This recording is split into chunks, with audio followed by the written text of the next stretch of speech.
Tardes a todos.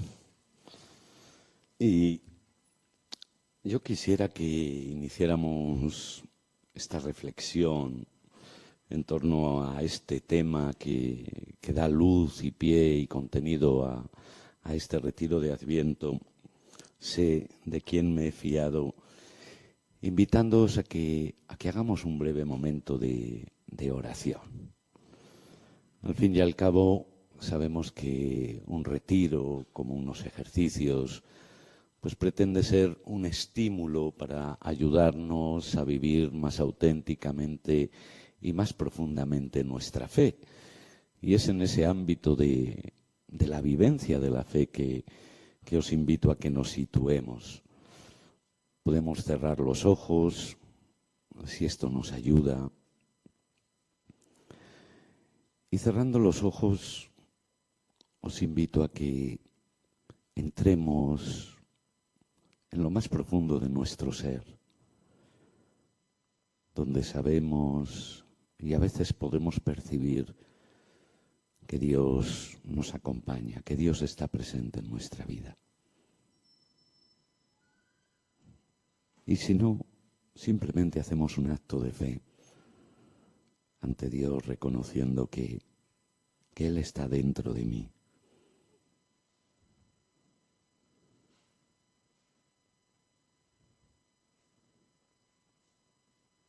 Y sin forzar nada, sin ni siquiera tratar de pensar algo concreto, dejarnos llenar por la certeza de saber que nos acompaña.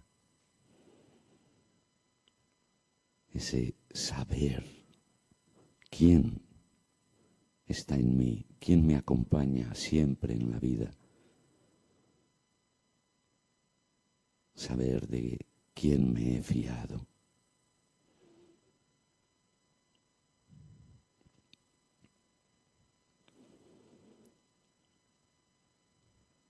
Y te invito a que te dejes llenar de esa presencia. Esa presencia que te sostiene. Esa presencia que te cuida.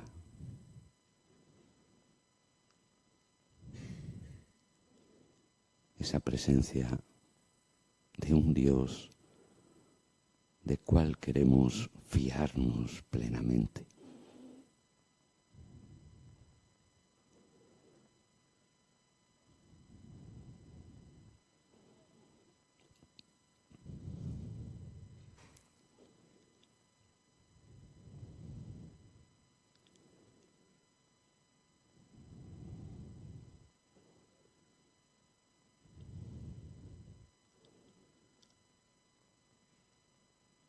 Y es de esta realidad profunda que forma parte de ti,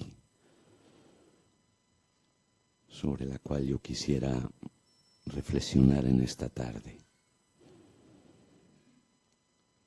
para que nos ayude realmente a fiarnos, a confiar en aquel que nunca nos abandona.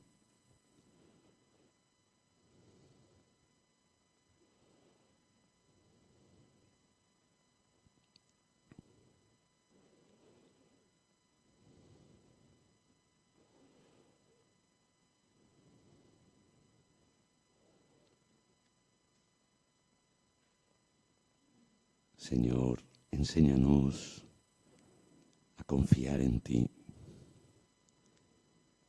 Enséñanos a descubrir quién eres tú verdaderamente en nuestras vidas. Enséñanos a experimentar que tu amor es lo más grande, que tu amor es esa roca firme sobre la cual podemos construir nuestras vidas y mantenernos firmes, aunque vengan tormentas, aunque vengan huracanes. Si construimos la vida sobre tú, que eres nuestra roca, podemos permanecer tranquilos y seguros. Ayúdanos, Señor, a sentir que nos sostienes, a sentir que nos amas,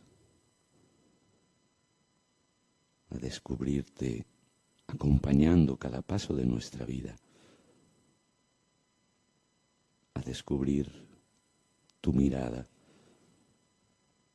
esa mirada de amor que nos estimula a seguir caminando en medio de la oscuridad.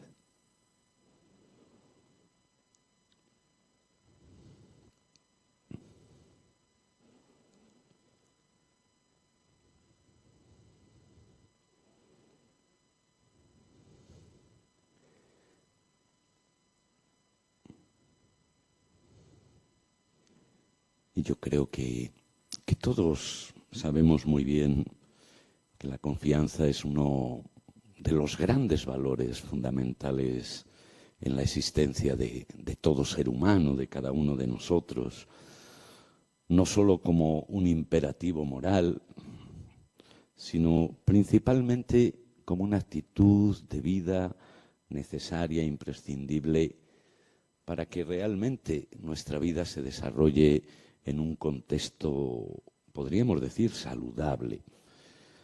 De tal manera que confiar es seguramente un verbo que necesitamos conjugar siempre a lo largo de toda nuestra vida y que en mayor o menor medida ejercitamos en cada momento, en cada instante, incluso sin darnos cuenta en nuestro vivir cotidiano, ¿no? Pero la confianza, yo creo que todos también lo sabemos, no es algo que se forje desde la simple voluntad o desde el simple deseo, ¿no? Es que yo quiero confiar, es que yo quiero confiar. Y vemos que a pesar de querer y de esforzarnos tantas veces, nos resulta difícil confiar en las situaciones, en las personas, en los acontecimientos, en el que pueda cambiar la historia o en el que pueda mejorar el mundo en el que vivimos, ¿no? Sabemos que por eso la confianza surge de una realidad más profunda. Surge habitualmente del encuentro, del descubrimiento del otro o de los otros que nos ayudan a percibir lo positivo de la vida. Surge del intercambio de experiencias y de situaciones que muchas veces irracionalmente nos llevan a confiar en algo o en alguien. ¿Por qué yo confío en esta persona y no confío en la otra? ¿Por qué confío que esto puede suceder y no confío que lo otro puede suceder? Y seguramente que si nos lo planteamos en relación con muchas de las realidades que forman parte de nuestra vida, muchas veces percibimos que no tenemos razones sólidas que nos lleven o nos orienten en una dirección o en otra, ¿no? Y donde muchas veces juega un gran papel en nuestra vida el instinto, la percepción, la simpatía o tantos elementos que de una u otra manera siempre nos acompañan y forman parte de nuestro propio ser, ¿no? De hecho, cada paso que damos en la vida de una manera firme es porque en el fondo estamos confiando. Confiamos, por ejemplo, que el día nos va a ir bien. Salimos de casa, venimos acá, unos vienen de viaje, otros de más cerca. Y en el fondo lo hacemos porque confiamos que no nos va a acontecer una catástrofe en mitad del camino. Es decir, nos movemos aún no sabiéndolo porque confiamos. Porque en nosotros hay un sentimiento que nos dispone a dar el paso, ¿no? Confiamos que lo que comemos nos va a sentar bien, porque si no, no lo comeríamos. Confiamos que las personas que nos encontramos no nos van a traicionar, o no nos van a robar o hacernos daño. Confiamos cuando vamos a comprar que lo que compramos pues es bueno y tiene calidad. confiamos y nos mueve la confianza sin darnos cuenta. Y sin esa confianza implícita en la vida, ciertamente correríamos el riesgo de enfermar o de vivir sometidos al miedo, a la angustia, a la sospecha, a la desconfianza. Algo que seguramente no nos dejaría ni vivir, algo de lo que, pues, por ejemplo, nos ha ocurrido en estos años de pandemia, donde se nos ha inoculado, además del peligro y de la realidad del virus, se nos han inoculado tantos miedos.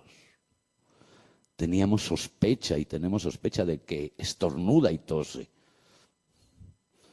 Veíamos al otro como un posible portador de un virus que me va a contagiar. Y yo a mí mismo me veía, uy, si tengo el virus y se lo contagio. Y esa realidad que ha minado muchas veces la confianza natural para vivir, nos ha condicionado, ha incrementado los miedos, y nos ha condicionado y nos ha dejado incluso huellas, ¿no? ¿Por qué? Porque sin un mínimo grado de confianza la vida se hace insoportable.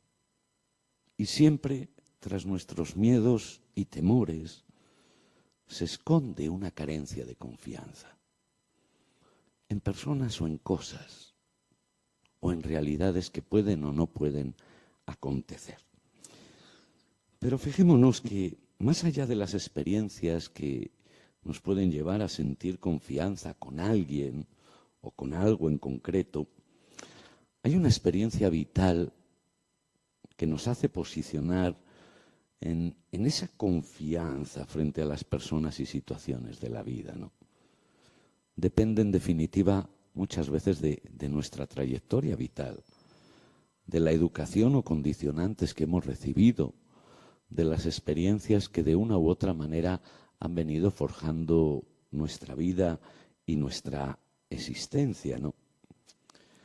Si experimentamos a alguien que confía en nosotros, que nos da la libertad incluso de equivocarnos y que nos considera capaces de movernos en la vida, eso no cabe duda que incrementa también nuestra actitud de confianza.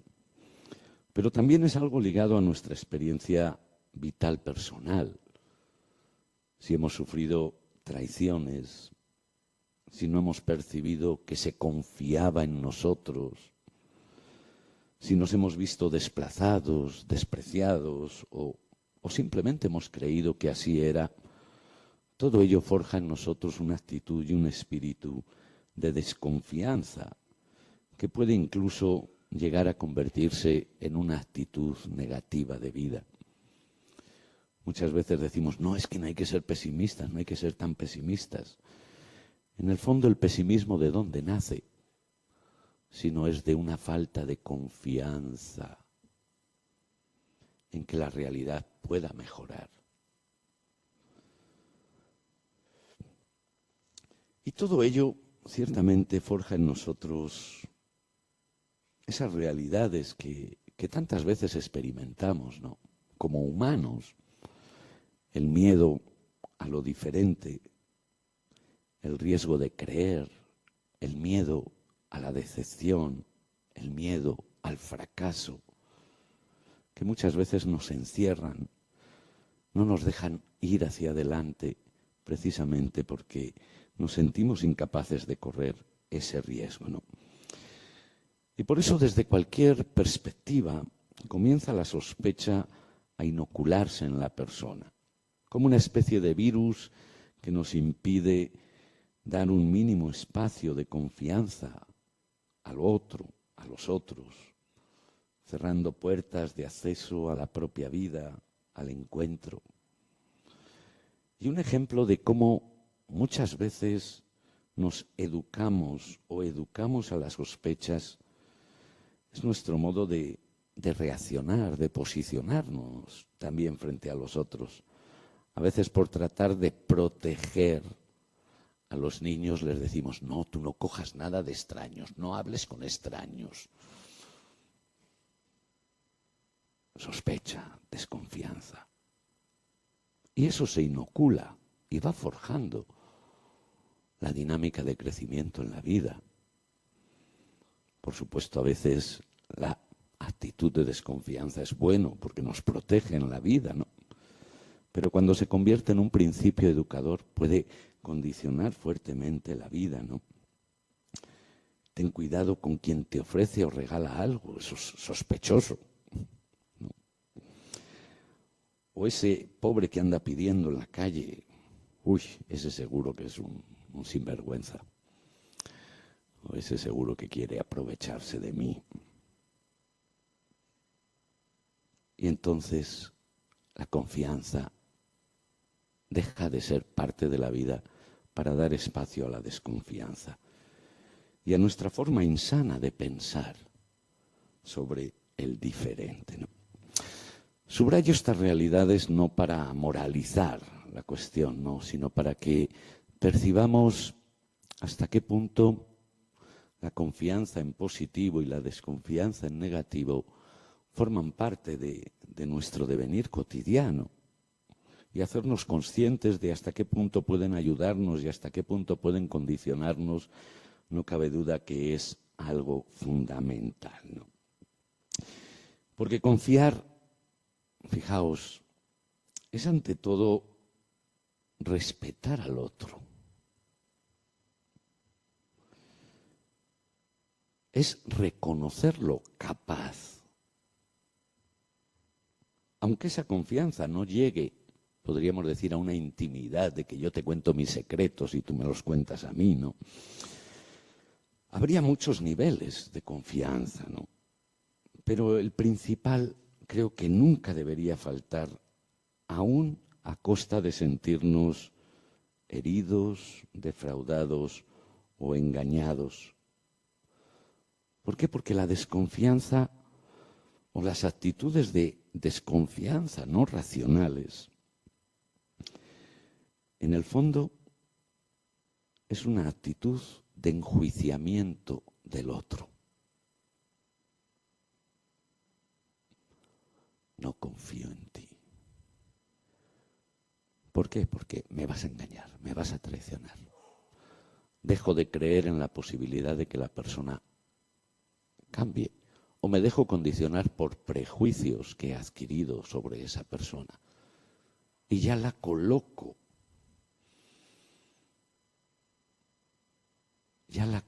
en un estatus del cual no le dejo salir.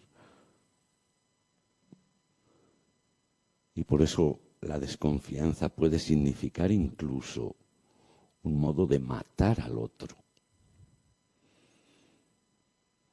Porque anulamos su ser, su capacidad, sus actitudes. Lo cerramos o clasificamos como un ser peligroso. En el fondo, es deshumanizar al otro. No es el otro que es un sinvergüenza. Muchas veces soy yo el sinvergüenza que le privo de su humanidad, aunque sea mínima. Como digo, no digo estas cosas con ánimo de enjuiciar, sino con el ánimo de que nos demos cuenta hasta qué punto pues todo ello nos puede condicionar también en nuestro posicionamiento frente al otro, ¿no? Pero ciertamente no ese es el corazón de lo que yo quiero reflexionar y compartir con vosotros, ¿no?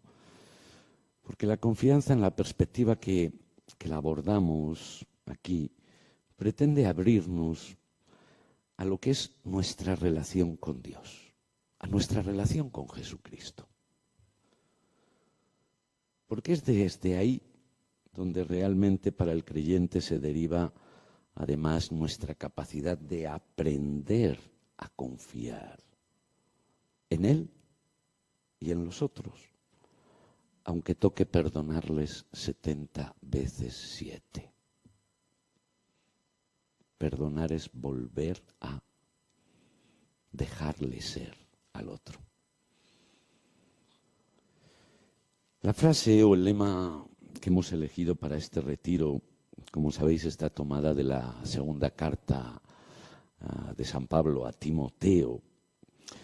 Y una frase que Pablo escribe precisamente a su discípulo con el deseo de animarlo, con el deseo de orientar su fe hacia ese verdadero fundamento de la misma, ¿no? Sé de quién me he fiado. ¿Ese quién? Es Dios. Es la fuerza de Pablo. Es el proyecto de Pablo. Es la certeza de una seguridad que no cambia, inmutable, que también le lleva a Pablo a afirmar, después de esa frase, que está firmemente persuadido de que tiene poder Dios para asegurar hasta el último día el encargo que me dio. Sé de quién me he fiado, porque tiene poder para asegurar hasta el último día el encargo que me dio. Fijaos, tras esta afirmación que hace Pablo y que comparte con su discípulo Timoteo, ciertamente no se encuentra un principio ni teórico ni dogmático de quién es Dios, ¿no? Sino una experiencia de vida, ¿no? La experiencia que le ha hecho ver, que le ha hecho sentir, que le ha hecho experimentar en lo profundo que Dios, que Jesucristo es digno de toda confianza, porque permanece el siempre fiel. A pesar de que sea perseguido, a pesar de que lo tengan en prisión, a pesar de que sepa cuál puede ser el final al que él está sometido, sigue confiando. Podríamos incluso decir que nuestra fe llega a su verdadera madurez precisamente cuando se transforma en confianza frente a aquel que ya conocemos. La fe nos invita a abrirnos a acoger a Dios. Pero la fe se quedaría en una realidad muy pobre si quedase única y exclusivamente reducida a sí, yo creo que Dios existe. Y no ir más allá, es decir, creo que ese Dios sostiene y fortalece verdaderamente mi vida y mi existencia, ¿no? Fijaos que esta afirmación paulina nos desvela al mismo tiempo que la confianza está íntimamente ligada y unida a nuestra experiencia de Dios. Sé de quién me he fiado. No es un ser anónimo o un ser abstracto o un Dios que vive en su mundo. No, sé quién es ese Dios. Lo conozco, nos está diciendo Pablo, y por eso me puedo fiar de él. Es decir, el Cristo que se ha hecho presente en el camino de Damasco, en el proceso de vida de Pablo, tirándolo de su caballo, es decir, de su estatus de vida, ¿no?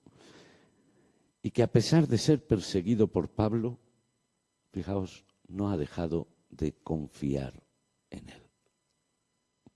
Esto es sorprendente y sobre esto vamos a reflexionar. Es decir, Jesús, que está siendo perseguido por Pablo, y los seguidores de Jesús perseguidos por Pablo, y Jesús confía en Pablo. Sorprendente. Eso sí que es una caída de caballo. Fijaos, creo que aquí emergen tres aspectos sobre los que yo quiero invitaros realmente a reflexionar a continuación, que son esenciales a lo que es este proceso vital de la confianza en Dios. Por un lado, ese saber de Dios. Sé de quién me he fiado. Es decir, apertura a la verdad de un Dios.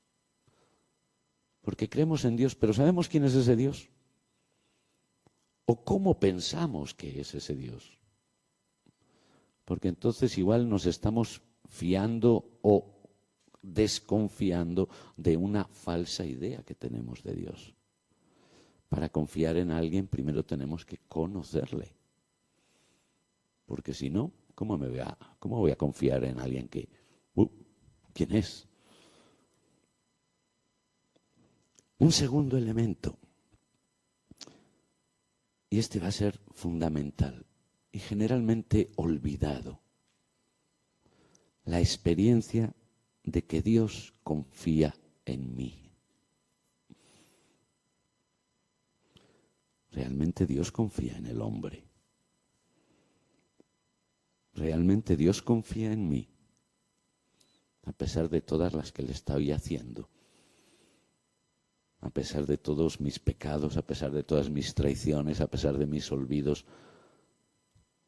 ¿Es posible que Dios confíe en mí? ¿O aquí me estoy yo volviendo loco y hablando de algo irreal?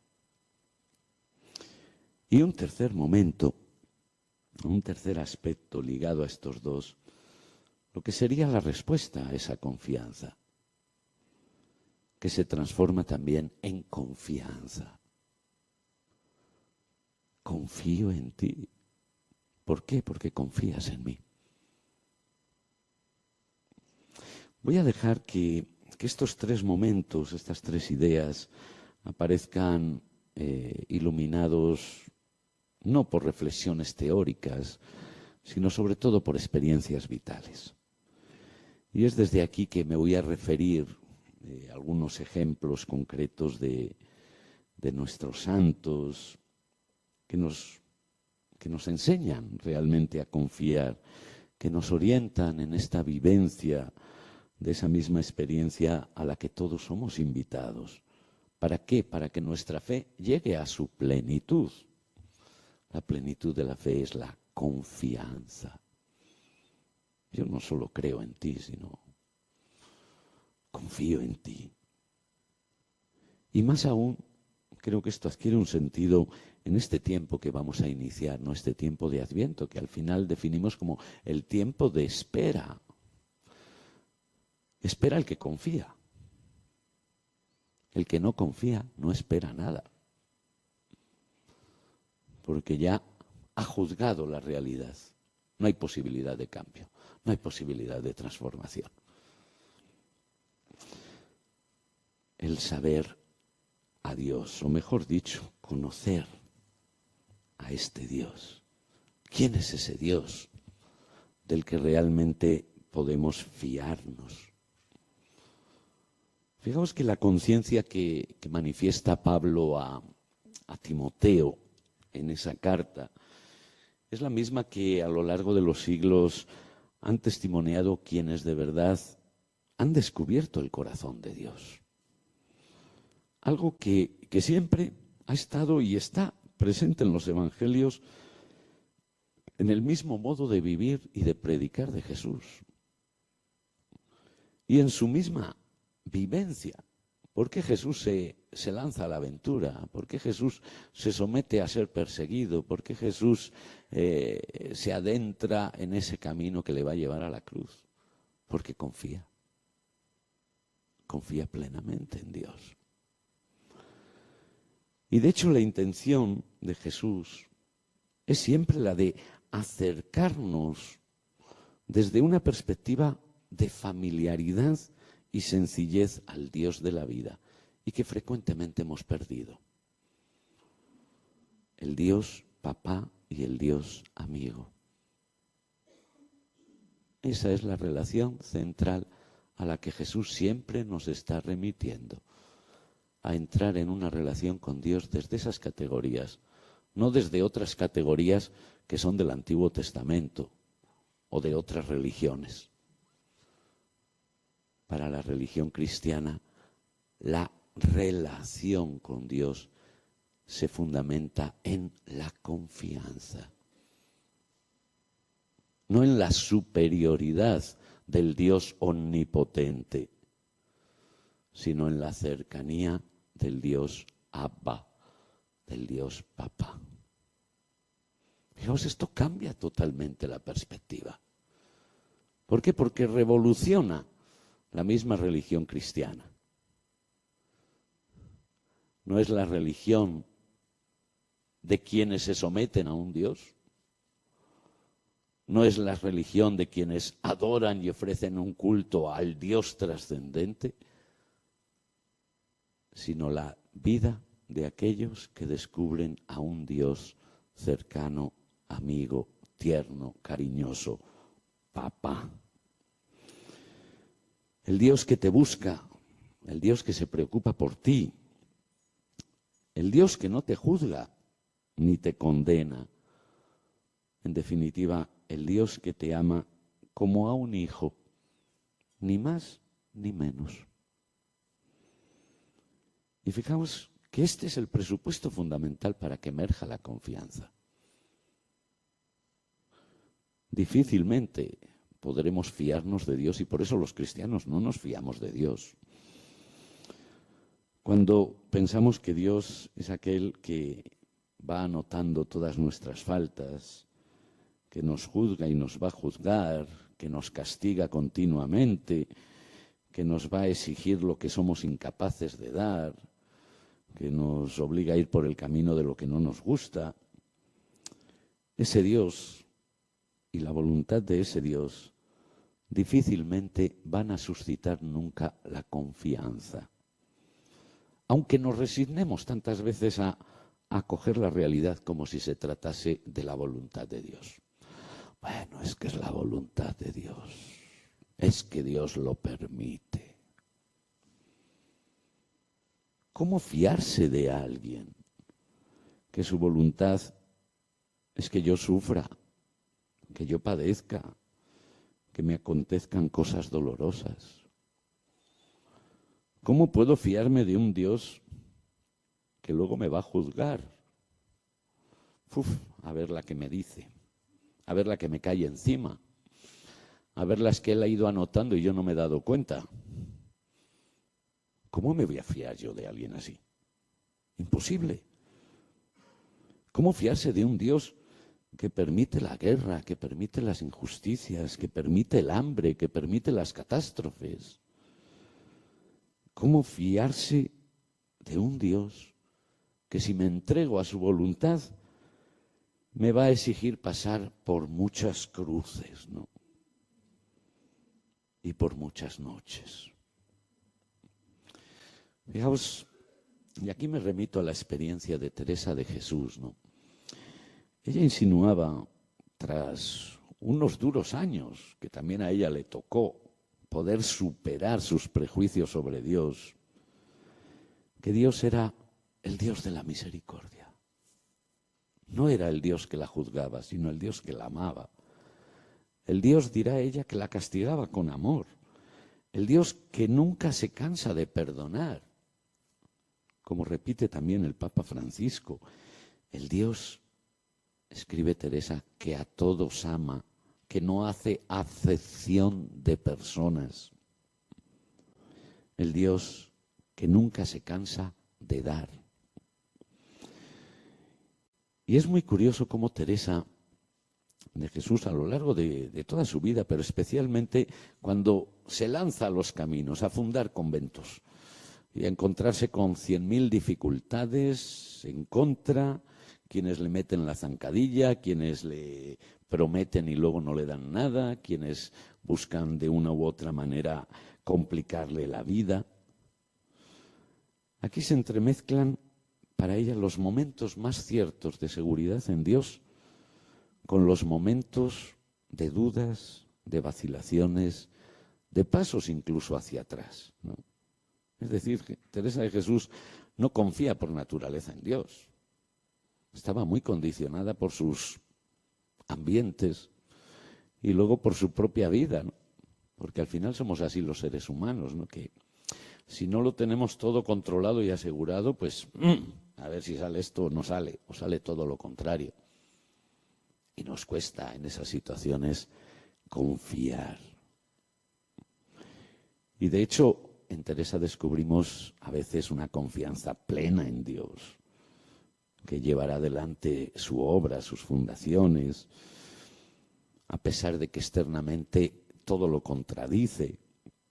En otros casos, ella misma cae en la trampa de pensar que las seguridades humanas son las que le pueden garantizar que las cosas vayan bien.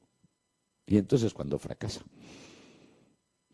Otras veces siente la impotencia de sus fuerzas y el desánimo y la incapacidad de llevar adelante la obra, a pesar de ser consciente de que cuenta con la ayuda de Dios, ¿no?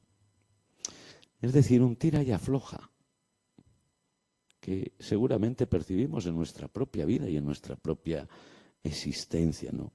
Y que tiene que ir madurando y creciendo en la vida de la fe y en ese abandono en las manos de Dios para experimentar y descubrir que pase lo que pase, Dios no nos deja de su mano, ¿no? La misma Edith Stein, por hacer referencia a otro personaje, ¿no?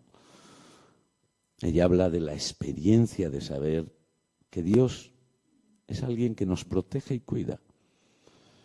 Y que pase lo que pase, Él no va a dejar nunca de sostenernos en sus manos. Aunque tengamos que pasar por acontecimientos que no entendemos, que no aceptamos, que nos parecen trágicos. Otro ejemplo característico es, sin duda alguna, Teresa de Lisieux, ¿no? Que aprende a relacionarse con este Dios desde su sentirse pequeña, pobre, impotente. Y a pesar de todo se descubre ahí amada, se descubre mimada, acogida en su debilidad. Y cuando experimenta esa verdad, cuando descubre que Dios es ese y no otra cosa, crece en la seguridad de poder confiar en el Dios de las misericordias. Por eso, fijaos lo importante que es esa perspectiva y esa dinámica que Jesús pone al centro de su propia vida y nos propone a sus seguidores como el centro de nuestra vida. Percibir a Dios como ese papá, como ese amigo, no como ese juez que nos han querido imponer desde fuera, pero que nunca es la revelación del rostro de Dios en Jesucristo, ¿no? Y aquí viene el segundo punto que os decía antes, ¿no? Dios que confía en ti, que confía en mí, que no deja de confiar en ningún momento en mí. Esto sí que es sorprendente. Esto seguramente nos lo interrogamos a nosotros mismos y decimos, no, ¿cómo va a ser esto verdad? Esto es imposible. ¿Cómo Dios puede confiar en el ser humano y cómo puede confiar en mí? Y sin embargo, aquí está la clave fundamental para que la confianza en Dios se convierta en clave de comprensión y de vivencia de esa confianza incondicional de la persona hacia Dios. ¿Cómo puede Dios confiar en mí, en el ser humano? Es posible que a pesar de mi debilidad, de mi fragilidad, Dios nunca se canse de esperarme, de confiar en mí. Algo ciertamente que visto en la perspectiva del Antiguo Testamento, pues sería imposible de justificar. Y en cuya dinámica, pues se trata de pensar o de justificar el sufrimiento, el destierro, es un castigo de Dios al pueblo por su infidelidad. En esa percepción de Dios resulta imposible hablar de confianza, ni de Dios hacia el hombre, ni del hombre hacia Dios. Vamos a ofrecerle cultos y sacrificios, a ver si con esto conseguimos algo. Y aplacamos la ira de Dios y conseguimos que Dios vuelva a favorecernos. Pero aquí emerge nuevamente el acontecimiento que vamos a celebrar dentro de poco, ¿no? El acontecimiento del nacimiento del Hijo de Dios, que cambia radicalmente la perspectiva. Basta que lo pensemos o lo reflexionemos lógicamente, ¿no?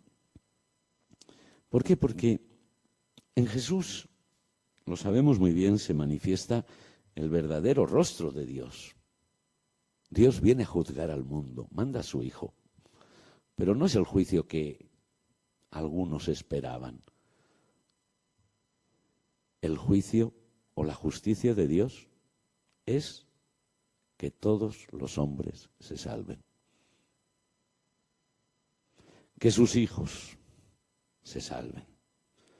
Jesús mismo repetirá que viene por los pecadores, que viene en busca de la oveja perdida, que no quiere que nadie se pierda y que todos estemos junto con Él en la casa del Padre. Es decir, lo justo, la justicia para Dios es nuestra salvación y felicidad, porque nos ha creado para ello. Y cuando algo ha adquirido una finalidad y un sentido, lo justo es que ese algo o ese alguien alcance el fin para el cual ha sido creado. Otras teorías de justicia no encajan en Dios. Dios es el Padre, nos dice Jesús, del Hijo pródigo, que aunque su hijo se haya ido de casa, aunque tarde en volver, aunque haya dilapidado su fortuna y malgastado la vida, ese padre siempre está esperando. Siempre está confiando, fijaos, que el hijo volverá. Y aquí viene la sorpresa evidente. El Dios que confía que su hijo vuelva, que no pierde en ningún momento la esperanza. Nos recuerda Lucas en su Evangelio. Y si no pierde la esperanza es porque confía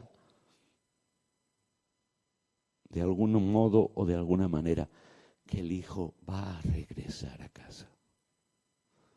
Justicia de un padre que no viene menos en su amor hacia el hijo. Espera, espera, espera, confía. Fijaos que así es Jesús en lo concreto de su vida y manifestación. Si viene a nuestro encuentro es porque no deja de confiar en que abramos los ojos y volvamos a Él. Porque si no, ¿qué sentido tiene que Dios siga empeñado en querer salvar al hombre, arriesgando y entregando su propia vida? Cristo es la demostración más evidente, como nos dice el evangelista Juan, de que Dios nos ama. Pero no solo eso, sino que Dios confía, sigue confiando en esta débil y pobre criatura capaz de hacer de todo, de todas las barbaridades, pero que es su hijo o somos sus hijos. Somos su criatura más hermosa, diría Juan de la Cruz. No. Por eso nos perdona, incluso en la cruz. Por eso ha elegido los 12, aunque le abandonen, le nieguen o le traicionen. Uno se pregunta, pero este Jesús era un poco tonto, va él y elige a unos que le traicionan, a otros que le abandonan, a otros que le niegan. Es como el Hijo de Dios tendría que saber cómo piensa cada uno. ¿Por qué hace eso? Porque confía. Confía hasta el extremo en nosotros. Es lo que expresa Teresa de Jesús con toda contundencia, diciéndonos que Dios habita en cada uno de nosotros y que en cada uno de nosotros Dios tiene su casa, su palacio, y a cada uno de nosotros nos entrega la llave del palacio. Pero si yo soy un miserable, ¿cómo Dios me deja las llaves de su casa? ¿Qué vecino deja a un vecino las llaves de su casa?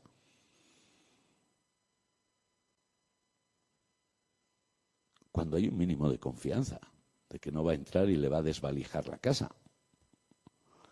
Y Dios nos deja las llaves de su casa. constantemente, continuamente.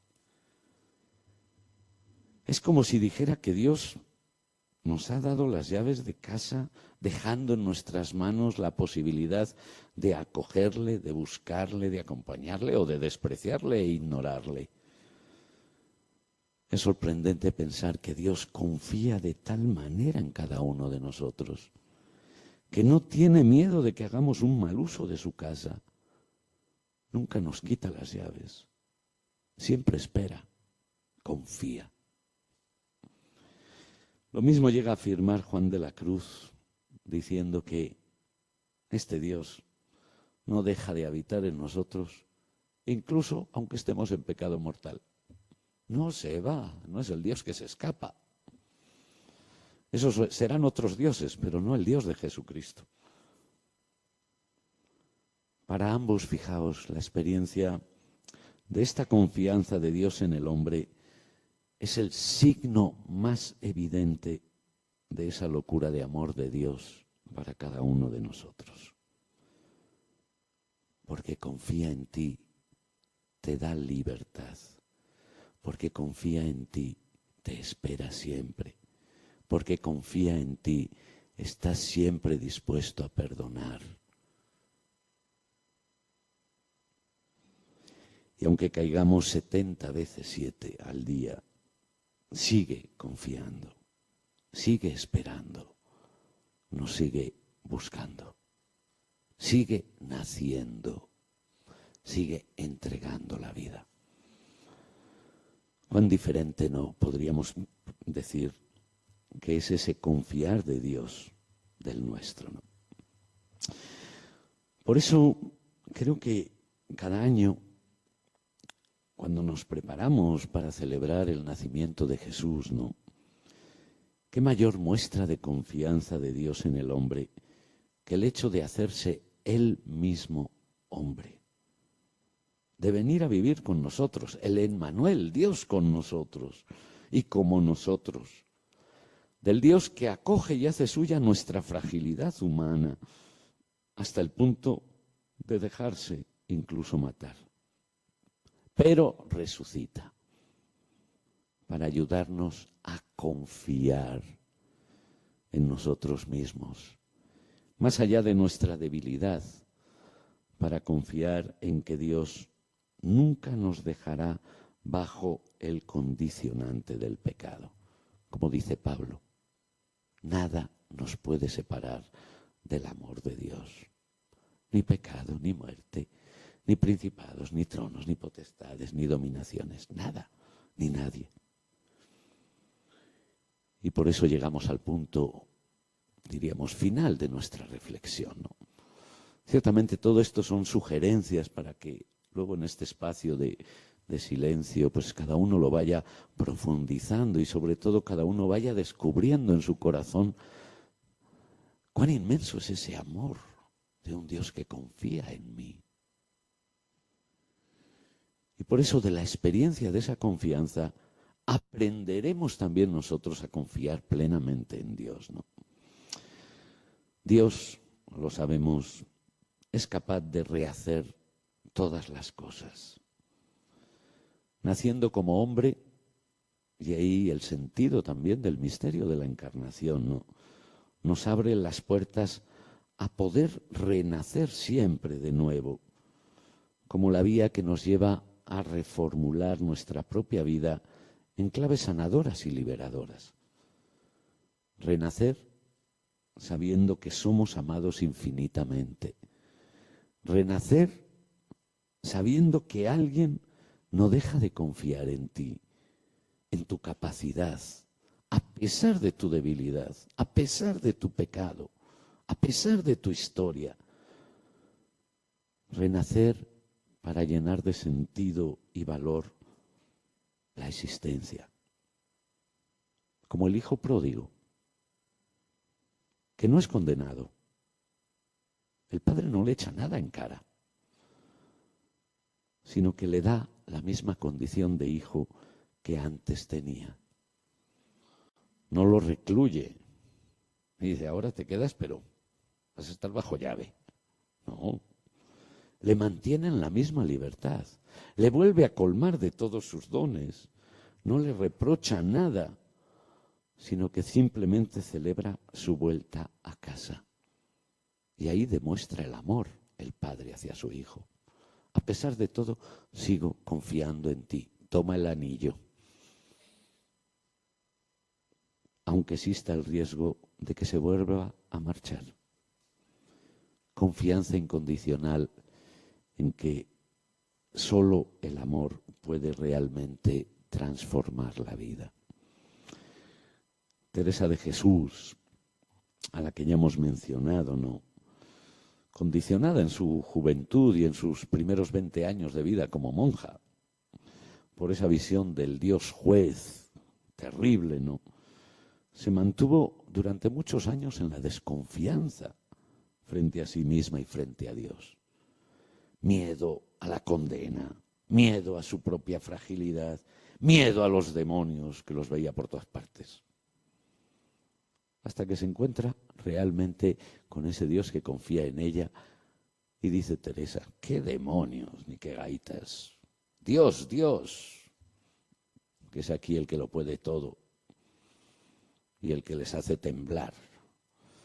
Y por eso termina diciendo Teresa, tengo más miedo a los que tanto le tienen al demonio que al demonio mismo. Porque el demonio no me puede hacer nada. Y esos otros, sobre todo si son confesores, me pueden arruinar el alma. Fijaos, descubrir ese Dios que confía, para confiar en Él. Descubrir ese Dios que te ama, para que puedas confiar en Dios. Porque a los cristianos nos cuesta mucho confiar en Dios. Incluso interiormente, tantas veces tenemos miedo de entregarnos del todo, porque es que si me entrego del todo a la voluntad de Dios, luego me va a venir la prueba. ¿Cuántas veces lo decimos o lo pensamos? Es que luego me va a pedir no sé qué. Como si Dios fuera un señor tirano, ¿no? Y mientras no damos el salto en el vacío, mientras no nos dejamos confiadamente en sus manos, vivimos en la irracionalidad de que quizás nos va a dejar caer o nos va a poner a la prueba en el abandono, ¿no? Tiene Edith Stein un texto muy hermoso en el que dice, ¿no?, que se sabe sostenida en las manos de un padre, ¿no?, y que esa confianza es una auténtica confianza, que no es ciertamente la confianza de quien se mantiene de pie sobre sus propios pies en suelo firme. Dice, es la confianza de un niño que se sabe al seguro en brazos de su padre. Y ella plantea un interrogante, o nos plantea un interrogante. ¿Acaso sería razonable que el niño viviera con el miedo de que su madre lo va a dejar caer? ¿Acaso es razonable que los que creemos en un Dios Padre, amor, el Dios de Jesucristo, pensemos o vivamos con el miedo de que Dios nos va a dejar caer? ¿Es esto razonable? Confiar cuando nos descubrimos que Dios confía en nosotros, ¿no? Es cierto, ¿no?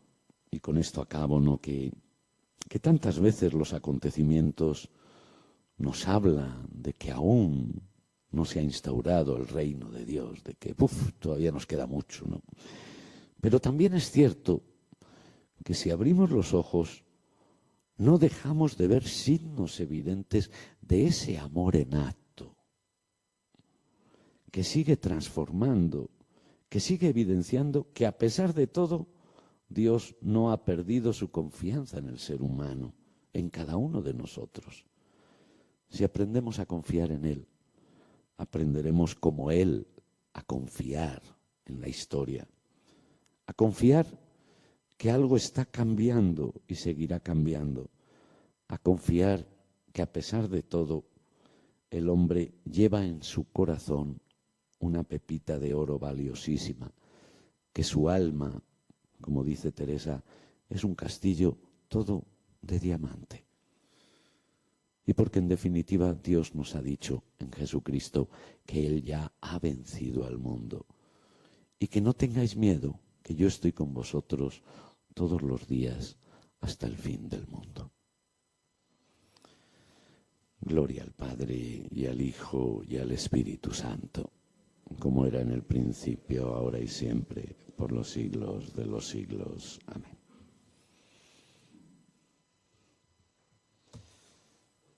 Bueno, pues invito